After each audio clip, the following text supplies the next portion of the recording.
Students, welcome back to my channel. So आज हम NMIMS और एमटीएससी का जो 8th लेसन है क्वाड्रिलेटरल कंस्ट्रक्शन एंड टाइप्स, उसके हम क्वेश्चन आंसर देखने वाले हैं।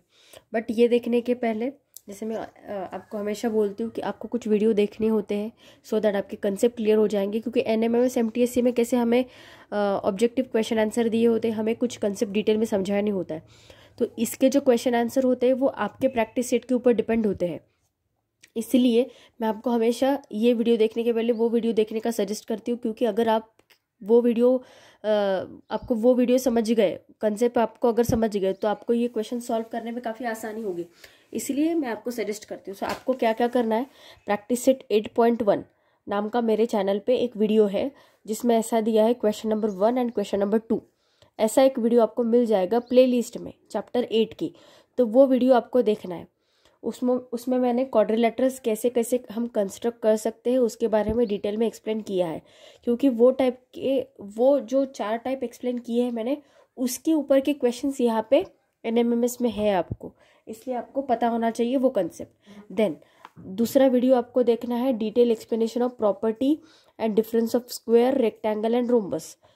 ये भी आपको देखना है। उससे आपको ये कंसेप्ट के ऊपर भी आपके जो अथर्वश बुक जो है उसमें कुछ क्वेश्चंस दिए हैं, इसलिए आपको वो क्वेश्चन समझने में काफ़ी आसानी होगी आपके अगर कंसेप्ट क्लियर होंगे तो। देन थर्ड वीडियो आपको देखना है detail explanation of property of parallelogram, trapezium and kite. ये 3 वीडियो आपको देखने हैं, तब जाके आपको ये वीडियो स्टार्ट करना है देखने के लिए। ओके, क्योंकि आपके अगर कंसेप्ट क्लियर होंगे तो यहाँ पे मैं आपको क्या समझाने की कोशिश कर रही हूँ आपको जल्दी से समझ में आ जाएगा। ओके, सो अभी हम क्वेश्चन स्टार्ट करते हैं। अभी देखो क्वेश्चन क्या दिया है, in which of the following quadrilateral each diagonal divides the quadrilateral in 2 congruent triangles. Okay, so ये जो क्वेश्चन दिया है ना, एक थ्योरम है, वो आपको अभी ये वाली स्टैंडर्ड में नहीं है, आपको शायद आगे के स्टैंडर्ड में ये थ्योरम होगा। सो आपको ऐसा दिया है कि कौन सा ऐसा क्वाड्रिलेटरल है कि जो सपोज मान लो अभी ABCD एक क्वाड्रिलेटरल है। ओके, सो ईच डायगोनल मतलब ये डायगोनल या फिर मान लो ये वाला डायगोनल। अभी ये डायगोनल के लिए ट्रायंगल कौन से हो गए, ABD एंड BCD। ओके, अभी अगर ये डायगोनल मान लूँ मैं, तो इसके लिए ट्रायंगल कौन से हो गए, ABC एंड ADC, ये 2 ट्रायंगल हो गए। तो इनका क्या बोलना है, एज पर जो थ्योरम है, कि कौन सा ऐसा क्वाड्रिलेटरल होता है जिसमें डायगोनल ट्रायंगल्स को 2 कॉन्ग्रुएंट ट्रायंगल्स में डिवाइड करता है। मतलब ये जो ट्रायंगल होगी, अभी सपोज BD डायगोनल है, तो BAD, देखो BD डायगोनल के लिए मैं यहाँ पे लिख रही हूँ, BD डायगोनल के लिए कौन से ट्रायंगल कॉन्ग्रुएंट होंगे, BAD। कॉन्ग्रुएंट का मतलब क्या है, इक्वल, मतलब इनका मेजरमेंट सब इक्वल होगा, इनकी साइड्स, इनके एंगल्स सब इक्वल हो जाएंगे। ट्रायंगल BAD कॉन्ग्रुएंट किसके लिए होगा, BCD के लिए। ओके, BCD के लिए अगर BD डायगोनल मानूँ तो। बट अगर मैं AC डायगोनल मानूँ, ओके, AC डायगोनल अगर मान लूँ मैं यहाँ पे, तो AC डायगोनल के लिए कौन से ट्रायंगल हो गए, ABC, triangle ABC congruent to triangle कौन सा होगा, ADC, ये वाला। ओके, ADC को कॉन्ग्रुएंट होगा। कॉन्ग्रुएंट का मीनिंग क्या है, सब साइड्स, मतलब इसकी साइड्स इसके साथ इक्वल होगी, इसके एंगल्स इसके साथ इक्वल होंगे। ओके, सो ये आपको आगे के स्टैंडर्ड में है, ये एक थ्योरम है। तो ये जो दिया है वो कौन सा क्वाड्रिलेटरल है, इसका आंसर है पैरेललोग्राम। ओके, सो डिटेल में आपको मैं थोड़ा सा इसका ओवरऑल आइडिया दे देती हूँ कि पैरेललोग्राम कैसे है। ओके, अभी पैरेललोग्राम के केस में क्या होता है, ये दोनों साइड्स पैरेलल होती है, राइट। तो अभी मान लो अगर ये दोनों साइड पैरेलल है, तो ये जो BD हो गई, ये क्या हो गई, इसके ट्रांसवर्सल हो गए, तो यहाँ पे ये जो एंगल बनेंगे, ये 2 एंगल इक्वल हो जाएंगे, और ये 2 एंगल इक्वल हो जाएंगे। ये वाला एंगल हो जाएगा इक्वल, ये वाला ये वाले एंगल के साथ इक्वल हो जाएगा, राइट। सो अगर एंगल्स कॉन्ग्रुएंट हो जाएंगे तो साइड अपोजिट, मतलब ये एंगल की अपोजिट साइड कौन सी है, ये वाली। सो ये साइड भी कॉन्ग्रुएंट हो जाएगी। सो आपको टेस्ट है शायद ASA टेस्ट, SAS टेस्ट, ये जो टेस्ट है ये आपको आगे के लेसन्स में है, सो आपको समझ जाएगा। तो as per that theorem parallelogram में ऐसा होता है कि जो डायगोनल्स होते हैं वो ट्रायंगल्स को 2 इक्वल पार्ट में डिवाइड करते हैं। ओके, सो इसका आंसर हो गया ऑप्शन नंबर 2। अभी नेक्स्ट क्वेश्चन देखो क्या दिया है। In quadrilateral ABCD side AB, BC, CD and diagonal BD are given. Apart from this what information is necessary to draw quadrilateral. अगर आपके कंसेप्ट क्लियर होंगे तो आपको ये क्वेश्चन काफ़ी आसानी से समझ में आ जाएगा। तो अभी देखो क्वाड्रिलेटरल आपको AB मतलब साइड दी है AB, ये मान लो AB दी है आपको, BC दिया है आपको, CD दिया है आपको, ओके, और BD दिया है आपको, ओके, ऐसा दिया है। तो आपको this what information is necessary to quadrilateral ABCD। अभी आपको इतना इन्फॉर्मेशन दिया है, क्वाड्रिलेटरल पूरा हुआ है क्या? नहीं। तो अगर मुझे पता चले कि angle A and angle B are right angle, okay, तो अगर मुझे पता चल गया कि ये दोनों एंगल राइट एंगल है, ये वाले दोनों एंगल अगर राइट एंगल है, तो मैं यहाँ पे 90 डिग्री का एंगल ड्रॉ करूँगी और फिर यहाँ पे भी 90 डिग्री का एंगल ड्रॉ करूँगी यहाँ पे, यहाँ से, और फिर मैं यहाँ पे एक साइड ड्रॉ कर सकती हूँ, है ना। तो मुझे क्या पता होना चाहिए कि एंगल्स पता होना चाहिए, सो दैट, क्योंकि अगर एंगल A और एंगल B राइट एंगल होंगे, देखो ये वाला क्वाड्रिलेटरल करेक्ट नहीं आया, मान लो ऐसा क्वाड्रिलेटरल दिया है आपको, ABC दिया है और ये BD दिया है आपको, राइट। तो आपको अगर ये दोनों एंगल पता होंगे तो इसका अपोजिट एंगल ये राइट एंगल होगा और इसका अपोजिट एंगल ये वाला राइट एंगल होगा, ओके। मतलब ये क्वाड्रिलेटरल क्या हो सकता है, ये क्वाड्रिलेटरल एक तो स्क्वायर हो सकता है या फिर रेक्टेंगल हो सकता है। अगर आपको AB, BC और CD के मेजरमेंट के ऊपर डिपेंड करेगा वो, कि इन दोनों का अगर मेजरमेंट इक्वल दिया है तो ये रेक्टेंगल हो जाएगा, इन दोनों का मेजरमेंट इक्वल दिया है तो ये रेक्टेंगल हो जाएगा। बट अगर ये चारों का मेजरमेंट अगर सेम दिया है तो इनकेस ये कौन सा क्वाड्रिलेटरल हो जाएगा, स्क्वायर हो जाएगा, ओके। सो हमें क्वाड्रिलेटरल AB, BC, CD और अगर डायगोनल दिया है तो इसके अलावा हमारे पास कौन सा इन्फॉर्मेशन चाहिए, एंगल A और एंगल B क्या होना चाहिए, राइट एंगल होना चाहिए। तब जाकर हम वो क्वाड्रिलेटरल समझ सकेंगे ना कि वो क्वाड्रिलेटरल एग्जैक्टली कौन से टाइप का है, वो स्क्वायर है या रेक्टेंगल है, ओके। तो ये इन्फॉर्मेशन हमें चाहिए। Now we will see the next question. देखो अभी थर्ड क्वेश्चन जो दिया है ना, रोम्बस का कंस्ट्रक्शन तो आपको आपकी बुक में नहीं दिया है, बट आपके नॉलेज के लिए मैं बता सकती हूँ कि रोम्बस के कंस्ट्रक्शन में अगर आपको 2 डायगोनल गिवन है, ओके, तो हम यहाँ पे क्या करेंगे, डायगोनल ऑफ रोम्बस क्या होते हैं, एक दूसरे को बाइसेक्ट करते, मतलब क्या करते हैं, इक्वल पार्ट में डिवाइड करते हैं, मतलब ये और ये इक्वल होगा और ये दोनों इक्वल होंगे, ओके। तो ये using only this 2 diagonals I can draw rhombus, okay. तो यहाँ पे जो दिया है question, from which of the following information we can draw a rhombus definitely. अगर 2 डायगोनल्स हमें पता हो तो, मतलब अगर ये एक सपोज ये डायगोनल दिया है हमें, हम क्या करेंगे, ये डायगोनल को बाइसेक्ट करेंगे। बाइसेक्ट कैसे करेंगे, आधे से ज़्यादा डिस्टेंस लेंगे, एक मार्क यहाँ पे, एक मार्क यहाँ पे, फिर यहाँ पे कंपास रखेंगे, एक मार्क इधर, एक मार्क इधर, मतलब ये वाली साइड बाइसेक्ट हो गई।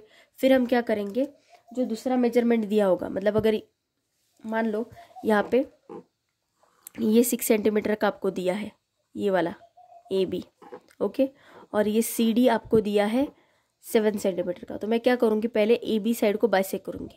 बाइसेक्ट कैसे करते हैं हम, ये कंपास में आधे से ज़्यादा डिस्टेंस लेंगे, हम क्या करेंगे, कंपास में आधे से ज़्यादा डिस्टेंस कर लेंगे, एक मार्क इधर, एक मार्क इधर, फिर यहाँ पे भी सेम प्रोसीजर, एक मार्क इधर और एक मार्क ये डायरेक्शन में, और अभी इसका 7 सेंटीमीटर डिस्टेंस दिया हमें CD का, तो मैं क्या करूँगी, यहाँ पे जो मिड पॉइंट मिल जाएगा वहाँ पे 7 का हाफ कितना होता है, 3.5, तो 3.5 का मार्क इधर और 3.5 का मार्क इधर, तो इससे ये 7 सेंटीमीटर बन जाएगा। मैंने अभी रफली बस आपको आइडिया दे रही हूँ कि कैसे ड्रॉ होगा ये, ओके। सो 3.5 इधर और 3.5 इधर, तो ये टोटल हो जाएगा 7 सेंटीमीटर का, राइट। और फिर हम क्या करेंगे, इसको अटैच कर लेंगे, फिर in this way we can draw rhombus. तो इसलिए कि ये क्वेश्चन 3 का आंसर क्या होगा, from which of the following information we can draw a rhombus definitely by using 2 diagonals we can draw rhombus, okay. एक मिनट, आपको अगर समझाने होगा तो मैं इसको फिर से समझाने की कोशिश करती। देखो मैंने क्या बोला कि आपको अगर ये डायगोनल गिवन है 6 सेंटीमीटर का, ओके। रोम्बस का शेप कैसे होता है? ऐसे होता है, राइट? ऐसा होता है शेप रोम्बस का। ये दोनों जो डायगोनल्स होते हैं वो एक दूसरे को बाइसेक्ट करते हैं। मतलब क्या? ये वाला पोर्शन और ये वाला पोर्शन इक्वल होगा, ये वाला पोर्शन और ये वाला पोर्शन इक्वल होगा, राइट? तो मैंने क्या बोला, अगर आपको ये वाला डायगोनल दिया है, राइट, ओनली डायगोनल दिया है, मतलब ये वाला पोर्शन दिया है आपको, कितना दिया है? 6 सेंटीमीटर का दिया है। तो मैंने क्या बोला, मैं इसको बाइसेक्ट करूँगी, ओके, क्योंकि ये दोनों इक्वल पार्ट में होंगे। तो मैं क्या करूँगी, यहाँ पे आधे से ज़्यादा डिस्टेंस लूँगी, यहाँ पे एक मार्क इधर, एक मार्क इधर, फिर यहाँ पे रख के एक मार्क ये डायरेक्शन में और एक मार्क ये डायरेक्शन में, जैसे हम सेगमेंट को बाइसेक्ट करते हैं ना, वैसे सिमिलरली। तो मान लो यहाँ पे मैंने मार्क बना लिए, ओके। सो अभी मुझे क्या करना है, यहाँ पे मैंने एक लाइन ड्रॉ कर ली। तो अभी दूसरे डायगोनल का मेजर मुझे मान लो 7 सेंटीमीटर गिवन है, राइट? तो मैंने क्या बोला कि मैं क्या करूँगी, 7 सेंटीमीटर का हाफ कितना होता है? 3.5। क्यों ऐसा? क्योंकि ये वाला पोर्शन और ये वाला पोर्शन इक्वल चाहिए मुझे। तो मैं 3.5 सेंटीमीटर का कंपास में डिस्टेंस लूँगी, यहाँ पे रखूँगी, ये जो हमें मिड पॉइंट मिला है वहाँ पे, यहाँ से 3.5 इधर मार्क करूँगी और 3.5 इधर मार्क करूँगी। तो ये दोनों मिला के जितना डिस्टेंस होगा वो कितना होगा? 7 सेंटीमीटर का। सो जो पोर्शन आ जाएगा इनको मैं ऐसे कनेक्ट कर लूँगी। आपको कंस्ट्रक्शन नहीं है इसलिए आपको समझने में ये थोड़ा सा डिफ़िकल्टी हो सकता है, बट आप अभी के लिए याद रखो कि रोम्बस के लिए अगर हमें सिर्फ 2 डायगोनल गिवन है तो हम रोम्बस ड्रॉ कर सकते हैं, ओके। अगर यहाँ पे इतना समझ में नहीं आया तो भी कोई प्रॉब्लम नहीं है, आप, क्योंकि आपके सिलेबस में नहीं है, ये थोड़ा सा एक्स्ट्रा नॉलेज है, इसलिए आपको मैं बता रही हूँ। सो आंसर क्या होगा? Option number 3, okay. Now we will see the next question. Next question देखो क्या दिया है, from which of the following information we can draw a parallelogram definitely. अभी पैरेललोग्राम ड्रॉ करने के लिए हमें कुछ इन्फॉर्मेशन चाहिए होती है। अगर आपने पहले वाला वीडियो देखा होगा तो आपको समझ में आ गया होगा कि कंस्ट्रक्शन के लिए हमें क्या क्या चीज़ की रिक्वायरमेंट होती है, ओके। सो मान लो अभी एडजेसेंट साइड, मतलब ये वाली साइड मुझे गिवन है और ये वाली साइड मुझे गिवन है, ओके। एडजेसेंट साइड ऐसे देखो, A, B एंड C, ये BC मुझे गिवन है और ये AB मुझे गिवन है, राइट? सो पैरेललोग्राम में क्या होता है, इसकी अपोजिट साइड, मतलब ये जो साइड रहेगी ये कॉन्ग्रुएंट रहती है। मान लो ये इसको D दे दिया तो इसका मेजरमेंट और इसका मेजरमेंट सेम रहता है। क्यों? क्योंकि अपोजिट साइड्स कॉन्ग्रुएंट होते हैं पैरेललोग्राम में। अभी ये भी हमारे पास मेजरमेंट है और ये भी हमारे पास मेजरमेंट है, तो इसके with the help of this हम ड्रॉ कर सकते हैं। बट प्रॉब्लम ये है कि हमें इनको इंटरसेक्ट कैसे करना है, ओके। तो हमें पता होना चाहिए ना कि देखो अभी मुझे सिर्फ BC पता है, ओके, BC पता है मुझे, बट मुझे यहाँ पे पता नहीं कि AB मुझे लेना कहाँ से। तो मुझे यहाँ पे इसका एंगल भी पता होना चाहिए। मतलब अगर ये एंगल मुझे 50 डिग्री दिया होगा तो मैं यहाँ पे ऐसे 50 डिग्री का एक मार्क बनाऊंगी और फिर यहाँ पे मैं AB का डिस्टेंस लूँगी यहाँ पे कंपास में, और फिर यहाँ पे AB बना लूँगी ऐसा।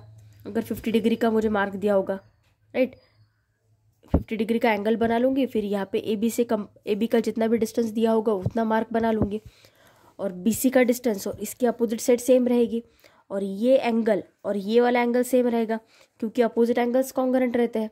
तो मुझे क्या करना पड़ेगा, ये वाले डिस्टेंस पे, ओके, एक मार्क बना लूँगी मैं यहाँ पे, कितना रहेगा, इसका जो भी डिस्टेंस होगा वो, ओके, और यहाँ पे इसका जो भी डिस्टेंस होगा उसका मार्क बना लूँगी, सो दैट अगर मुझे सिर्फ 2 एडजेसेंट साइड और 1 एंगल गिवन होगा तो भी मैं पैरेललोग्राम ड्रॉ कर सकती हूँ, राइट? देखो मैं क्या समझाने की कोशिश कर रही हूँ कि चलो मुझे 2, आप बोलोगे कि मैम 2 एडजेसेंट साइड हमें दी तो भी हम पैरेललोग्राम ड्रॉ कर सकते, नहीं कर सकते। क्यों? क्योंकि हमें पता नहीं ना यहाँ पे ये साइड मुझे कहाँ से लेनी, मुझे पता नहीं, मुझे एंगल पता होना चाहिए। मुझे साइड ऐसी लेनी है या ऐसी लेनी है या फिर इधर थोड़ा सा ऐसी सीधी लेनी है, ये मुझे कब पता रहेगा कि जब मुझे यहाँ का एंगल पता होगा, राइट? सो मुझे अगर ये साइड गिवन है तो मुझे यहाँ का एंगल कंपलसरी पता होना चाहिए, सो दैट मैं एंगल यहाँ पे ड्रॉ करूँगी और फिर इधर वाली साइड का जितना भी मेजरमेंट दिया होगा वो कंपास में लेके यहाँ पे मार्क बना लूँगी, ओके। और फिर ये साइड और ये साइड अपोजिट सेम होगी, ये वाली साइड और ये वाली साइड सेम होगी, और ये वाली साइड सेम हो जाएगी, है ना। So in this way we can draw the parallelogram. मतलब हमें पैरेललोग्राम के लिए इन्फॉर्मेशन क्या क्या ज़रूरी है, 2 adjacent side and 1 angle. Okay, so answer क्या हो गया, ऑप्शन नंबर 4। समझ गए? अगर कोई डाउट होगा तो कमेंट सेक्शन में बता सकते हो। अभी नेक्स्ट क्वेश्चन देखो क्या दिया है। If only one diagonal is given which of the following figure can be drawn definitely. देखो इसकी कंस्ट्रक्शन तो आपको नहीं है, बट मैं आपके नॉलेज के लिए आपको थोड़ा बहुत, इसका आंसर मैं आपको डायरेक्टली भी बता सकती हूँ, बट मैं थोड़ा सा कंसेप्ट के साथ आपको एक्सप्लेन करना चाहूँगी। मान लो अभी हमें एक ऐसा पैरेललोग्राम, मतलब ऐसा एक क्वाड्रिलेटरल ड्रॉ करना है जब हमें सिर्फ ओनली वन डायगोनल अगर गिवन हो। अगर आपको प्रॉपर्टी अच्छे से याद है तो डायगोनल जिसके कॉन्ग्रुएंट होते हैं वो डायगोनल कौन सा होता है, स्क्वायर होता है, राइट। तो अभी मान लो अगर ये AC डायगोनल दिया है, ओके, सिर्फ अगर मुझे एक डायगोनल गिवन है, अभी मान लो ये AC गिवन है मुझे, राइट, AC ये गिवन है मुझे, ओके। तो अगर प्रॉपर्टी क्लियर है तो आपको एक बात पता होगी कि डायगोनल्स जो होते हैं स्क्वायर के वो कॉन्ग्रुएंट होते हैं। मतलब दो डायगोनल, मतलब अगर ऐसा स्क्वायर का डायग्राम है, सो ये डायगोनल, जो दो डायगोनल होंगे, ये वाले डायगोनल क्या होंगे, कॉन्ग्रुएंट होंगे। ओके, इतनी बात समझ गई। तो मतलब और दूसरी प्रॉपर्टी ये है कि वो perpendicular bisector of each other है। मतलब यहाँ पे तो वो 90 डिग्री का एंगल बनाते ही है, बट साथ में इनका सबका मेजरमेंट इक्वल होगा। मतलब ABCD ये O पे अगर इंटरसेक्ट हो रहा होगा तो AO का मेजरमेंट, OC का मेजरमेंट, BO एंड OD ये सब का मेजरमेंट इक्वल होगा। वाई? क्योंकि ये दोनों तो कॉन्ग्रुएंट है और ये दोनों इक्वल पार्ट में डिवाइड हो रहा है। तो सपोज AC 6 सेंटीमीटर है तो BD भी क्या हो जाएगा, 6 सेंटीमीटर ही हो जाएगा। क्यों? क्योंकि प्रॉपर्टी ऑफ स्क्वायर कहती है कि diagonals of a square are congruent. फिर वो परपेंडिकुलर बाइसेक्टर है, मतलब यहाँ पे वो 90 डिग्री का एंगल बनाएंगे और BO कहाँ पे इंटरसेक्ट हो रहा है, O पे। So BO is equals to OD and AO is equals to OC। मतलब AO, CO, BO और OD ये सबका मेजरमेंट क्या हो जाएगा, 3 सेंटीमीटर। क्यों? क्योंकि वो बाइसेक्ट हो जाएगा, मतलब हाफ हो जाएगा उसका। मैंने प्रॉपर्टी आपको समझाई, इसलिए मैं आपको बोल रही हूँ कि आप वो वीडियो देखो। तो अगर मुझे स्क्वायर ड्रॉ करना है और मुझे सिर्फ ये डायगोनल गिवन है तो मैं पहले क्या करूँगी, इसको बाइसेक्ट करूँगी, आधे से ज़्यादा डिस्टेंस लेके यहाँ पे एक मार्क बनाऊंगी, यहाँ पे एक मार्क बनाऊंगी। देखो ऐसे मार्क बना लूँगी मैं, ओके। तो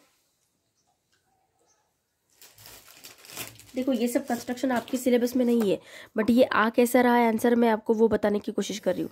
अभी इसको बाइसेक्ट कर लिया तो अभी हमें ये AO का डिस्टेंस मिल गया, राइट, AO का डिस्टेंस मिल गया। तो मैंने आपको क्या समझाया, AO का डिस्टेंस, OC का डिस्टेंस, BO का डिस्टेंस और OD का डिस्टेंस सेम रहेगा। तो मैं क्या करूँगी, यहाँ पे एक मार्क और यहाँ पे एक मार्क बना लूँगी, राइट। सो ये क्या मिल गया मुझे, ये B पॉइंट और ये D पॉइंट, ओके। सो इसको मैंने कनेक्ट कर लिया। आपको ये रोम्बस दिख रहा होगा, but this is the square, okay. So इसको अगर आप ऐसे टर्न करके देखोगे तो आपको ये स्क्वायर जैसा ही दिखेगा, ओके। और फिर ये इसके हो जाएगा, दो डायगोनल्स हो जाएंगे, ओके। ये स्क्वायर ही है। तो अभी देखो इसका डिस्टेंस मुझे पता है और इसका डिस्टेंस मुझे पता है, तो यहाँ पे मैं अगर पाइथागोरस थ्योरम यूज़ करूँ AOB में तो मैं ये साइड फाइंड आउट कर सकती हूँ, राइट। पाइथागोरस थ्योरम यूज़ करने के बाद ये 3 है और ये 3 है मान लो, तो बाय यूजिंग पाइथागोरस थ्योरम मैं AB फाइंड आउट कर सकती हूँ। और हमें पता है कि स्क्वायर में सब साइड इक्वल होती है, इसलिए AB का मेजरमेंट, BC का मेजरमेंट, CD का मेजरमेंट और AD का मेजरमेंट सेम ही होगा। मतलब हम स्क्वायर ड्रॉ कर सकते हैं, राइट। सो इसलिए इसका आंसर क्या हो जाएगा, ऑप्शन नंबर 2 स्क्वायर, ओके। कैसे आया वो मैंने आपको समझाया, आपको समझा होगा तो ठीक है, नहीं समझा होगा तो भी कोई प्रॉब्लम नहीं है। आप इसका आंसर ऐसे समझ लो कि अगर हमें सिर्फ वन डायगोनल गिवन है तो यूजिंग वन डायगोनल हम कौन सा क्वाड्रिलेटरल ड्रॉ कर सकते हैं, स्क्वायर। ये आपके बस नॉलेज के लिए मैंने आपको बताया कि ये इसका आंसर आ कैसे रहा है exactly, okay. Now we will see the next question देखो क्या दिया है, from which of the following information we can draw a quadrilateral definitely. हम क्वाड्रिलेटरल, अगर हमारे पास कौन सी इन्फॉर्मेशन दी होगी तो हम क्वाड्रिलेटरल ड्रॉ कर सकते हैं, ऐसे उन्होंने बोला है। तो देखो इसका आंसर क्या होगा, 4 साइड एंड 1 एंगल। कैसे बोल रही हूँ मैं, देखो मान लो हमारे पास ये साइड गिवन है, ओके, बट हमें इधर वाली साइड और इधर वाली साइड ड्रॉ करने के लिए हमें यहाँ का एंगल पता होना चाहिए ना, कि ये वाली साइड में ऐसी लूँ या फिर ऐसी लूँ या फिर ऐसे सीधी लूँ, मुझे इसलिए इसके लिए यहाँ का एंगल पता होना चाहिए। और ये एंगल अगर पता होगा तो अपोजिट एंगल्स कॉन्ग्रुएंट रहते, तो ये एंगल मैं फाइंड आउट कर सकती हूँ। और फिर हमारे पास बाकी की साइड तो गिवन ही है कैसे ड्रॉ करनी है, तो राइट। सो हमें आंसर क्या होगा इसका, 4 साइड एंड 1 एंगल। अगर यहाँ पे ऑप्शन में ऐसा गिवन होता कि ओनली 4 साइड्स गिवन, तो भी हम क्वाड्रिलेटरल ड्रॉ कर सकते थे, बट ऐसा कुछ ऑप्शंस दिया नहीं हमें। यहाँ पे 4 एंगल और 1 साइड की हेल्प से हम क्वाड्रिलेटरल नहीं ड्रॉ कर सकते। एंगल की हेल्प से कैसे, साइड हमें साइड ही पता नहीं होगी, बाकी की साइड तो हम कैसे ड्रॉ कर सकते हैं, नहीं। देन 2 साइड एंड 1 डायगोनल, अगर 2 साइड हमें गिवन है और एक डायगोनल का मेजरमेंट गिवन है, तो हम क्वाड्रिलेटरल नहीं ड्रॉ कर सकते। क्यों, क्योंकि हमें पता ही नहीं कि वो क्वाड्रिलेटरल कौन से टाइप का है, वो पैरेललोग्राम है, स्क्वायर है। क्योंकि हमें पता होना चाहिए ना कि क्वाड्रिलेटरल एग्जैक्टली कौन से टाइप का है, तब जाके हम डिसाइड कर सकते हैं कि 2 साइड्स सफिशिएंट है या नहीं है क्वाड्रिलेटरल के लिए, राइट। 2 साइड्स एंड 2 डायगोनल, हमें पता होना बहुत ज़रूरी है कि क्वाड्रिलेटरल कौन से टाइप का है। ये जो इन्फॉर्मेशन दी है ना हमें, इसके लिए हमें पता होना चाहिए कि क्वाड्रिलेटरल कौन से टाइप का है, सो दैट हम ड्रॉ कर सकते। बट हमें पता कुछ भी नहीं है कि क्वाड्रिलेटरल कौन से टाइप का है, बट हमें ऐसा मेजरमेंट दिया है, 4 साइड दी है और 1 एंगल दिया है हमें, तो इससे हम पता कर सकते, इससे हम क्वाड्रिलेटरल ड्रॉ कर सकते हैं कि कौन से टाइप का है।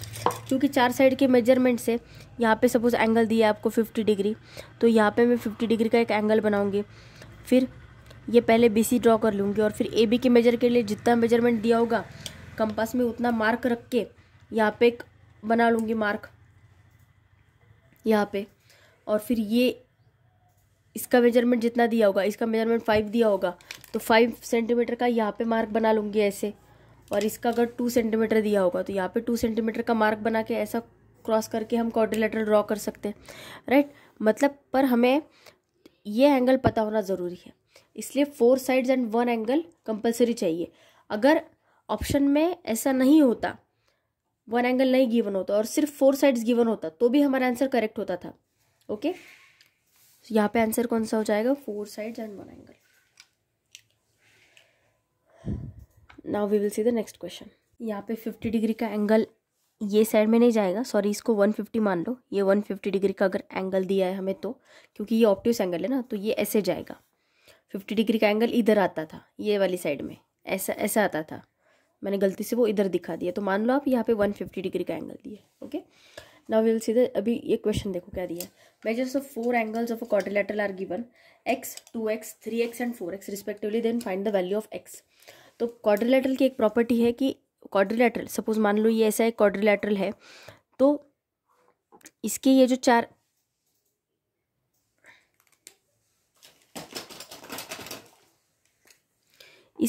4 एंगल्स है, तो ये सबका जो सम होगा वो कितना आएगा, 360 डिग्री आएगा, राइट।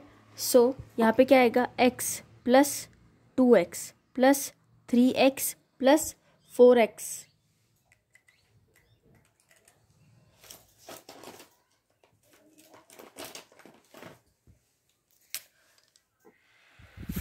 इज इक्वल्स टू कितना आ जाएगा, 360 डिग्री आएगा, है ना। तो ये सबका सम क्या है, 4x प्लस 7x, 9x और 10x, ये सबका सम क्या आ जाएगा, 10x is equals to 360 degree. ये 10 इधर मल्टीप्लाइड बाई इधर जाके क्या हो जाएगा, डिवाइडेड बाय 360 डिवाइडेड बाय 10, ये 0 और ये 0 कैंसिल, तो x की वैल्यू क्या आ गई, 36 डिग्री। तो हमारा आंसर क्या हो गया, ऑप्शन नंबर 1, ओके। सो देखो अभी मैंने आपको जो कुछ भी एक्सप्लेनेशन दिए है, वो एक्सप्लेनेशन कैसे है कि आपको डिटेल में कंसेप्ट समझाने के लिए मैंने वो आंसर्स बताए, क्योंकि आपके सिलेबस में इतना डिटेल में नहीं दिया है। बट NMMS और MTSC के एग्जाम में कैसे होता है, वो सिलेबस के बहुत डिटेल में जाके आपके बहुत कंसेप्ट क्लियर होने चाहिए, तब जाके आपको वो क्वेश्चंस जो पूछ रहे हैं आपको समझ में आ जाएंगे, ओके।